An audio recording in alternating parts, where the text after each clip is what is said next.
our game of the week now, transition to that. We got the Chiefs and the Eagles in that slot. Best game by far in the NFL this week. Let's go. So we're split on this one. And the interesting thing about it, again, both coming off a bye. And so you're thinking, okay, we'll both have extra rest. Or, we have rest is not a problem. Preparation is not a problem. The question is who's going to prepare better, right? So that's why I picked KC, because I think the edge goes to the more experienced, more clever offensive coach, Andy Reid, who's clearly kind of, I think, in my eyes, separated himself from most of the league. Because the league is heading in his direction, right? It's moving towards offense. Andy is obviously a very clever offensive coach, and he finally has the best quarterback in football, right? Andy's always done it with, like, McNabb and, like, the quarterbacks where you're just like, they're just, like, not that good. They're okay. They're good at best. They're not great. So finally has a great quarterback off a bye.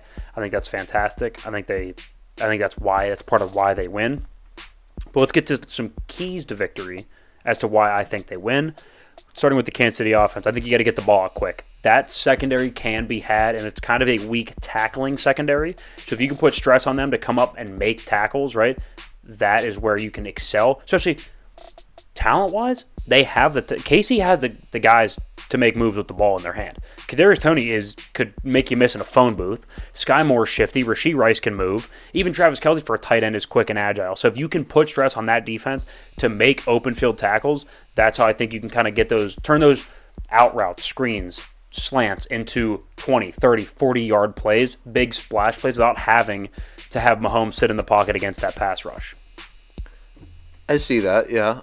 It's just more of a concern for me on my side because I've picked the Eagles. So can those weapons actually start to pay off for Kansas City is going to be the question. I think it's valid. So far they haven't, although I do think Rashee Rice has been pretty good so far. But I see what you mean. Kansas City, they can run the football. They have had a good, decent, not good, not great, decent, serviceable run game. And that's all you need with a special quarterback like that, though. You need a good enough run game to keep teams on their toes. Yeah, good enough. It's just who's been able to run the ball against Philadelphia this year. That is very true as well. So that's why I didn't even have that as a key to win. I don't want them to get petrified by having to run the ball just because. If it's not working, put it in Mahomes' hands. Okay, would you rather lose because you threw Mahomes too much, or would you rather lose because you stuck with the run game and it yielded nothing? I'd rather throw Mahomes. Thank you.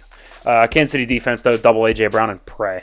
That's about all I got. I don't know, what do you do? You know what I mean? So if you come up to stop the run, because we know that they can run the football with that physical offensive line, if you put 7, 8 guys in the box to stop the run, well, then you have A.J. Brown and Devontae Smith who can both stretch the field both vertically and horizontally, and you got Goddard up the seam. I think his forearm should be fine. He should be healthy for this week.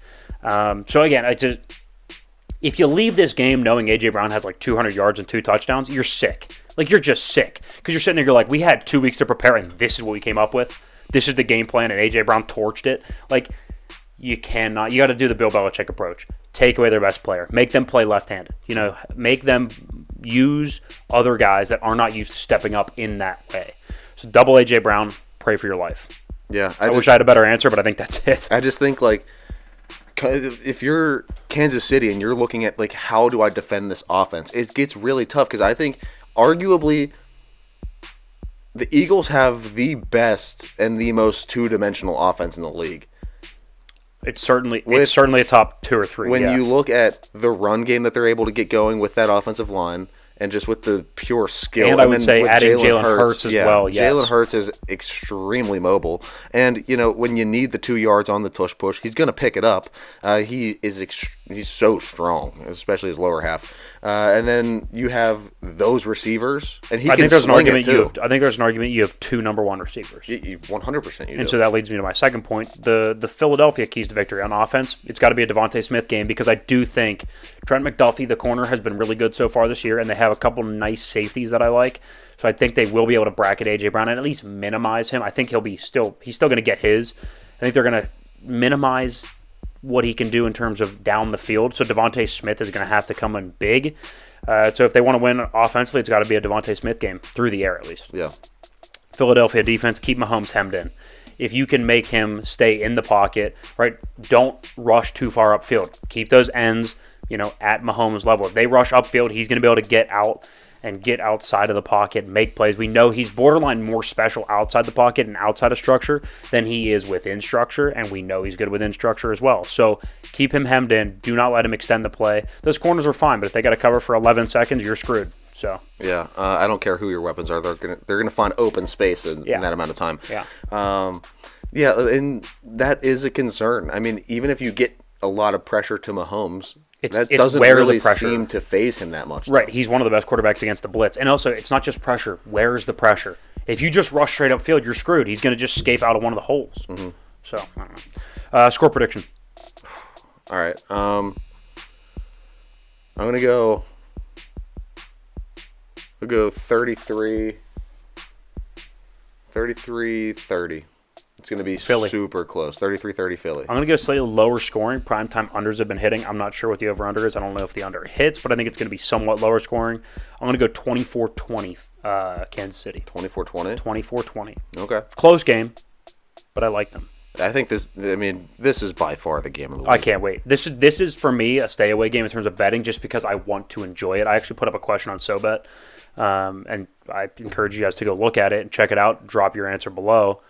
Do you like to bet on the big games, or do you like to keep those where you have no emotion, you got nothing in it, you can just watch it and enjoy it? And just be a fan. Yeah, and then also on the flip side, what do you do with a really, really bad game? Like, for example, I posed it for that Carolina-Chicago game. It's like, do you bet on that to make it interesting, or do you stay away because you don't even want to watch it, let alone bet on it? It's interesting. People have different opinions. Personally, I would bet on the boring game just so I have a some reason. skin. Yeah. I'm the same way. But, well... Or if I don't have, like, anybody to root for, really, I'll bet. Yeah, I don't know.